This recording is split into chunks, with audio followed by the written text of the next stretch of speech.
conduit une opération d'envergure dénommée Djeri 2025. Elle vise à restaurer la quiétude des populations et pendant plusieurs jours, des unités ont été déployées sur le terrain pour renforcer la surveillance des zones sensibles. Bakary Dembassi pour plus de détails.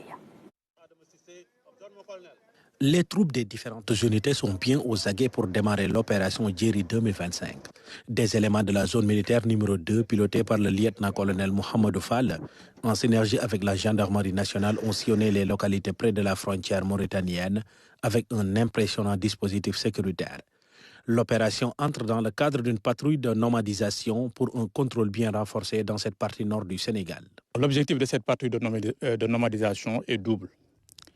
Le premier objectif, il est bien sûr d'ordre sécuritaire, qui consiste à renforcer la sécurité dans les espaces lacunaires que nous avons choisis à cet effet, à savoir les espaces entre les localités de Demet, mais aussi de Pété au nord et de Mbaïki.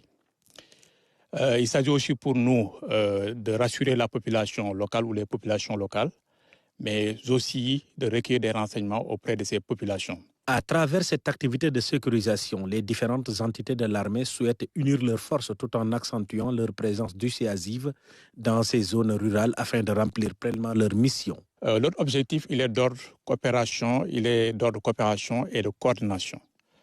Parce que vous n'êtes pas sans savoir que la défense elle est globale, elle implique la participation de l'ensemble des forces de défense et de sécurité.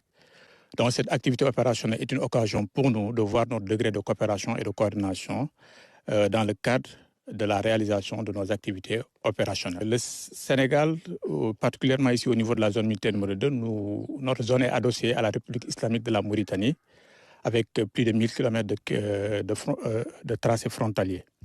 Donc c'est pour ça qu'il est très difficile de couvrir l'ensemble de cette zone frontalière. C'est pour ça que nous privilégions des activités de nomadisation pour couvrir ces espaces lacunaires. Et il est vrai qu'il y a une présence de nos forces au niveau de la frontière, mais cette présence ne permet pas de couvrir l'ensemble de ce tracé frontalier. Tout ceci s'inscrit aussi dans la doctrine même, la concept même d'action du commandant de zone, qui est en réalité la défense par anticipation, défense de l'avant par anticipation, qui se retrouve au cœur même de la mission principale des forces armées. Pour ce faire, nos tâches qu'on a à faire, c'est beaucoup plus des reconnaissances.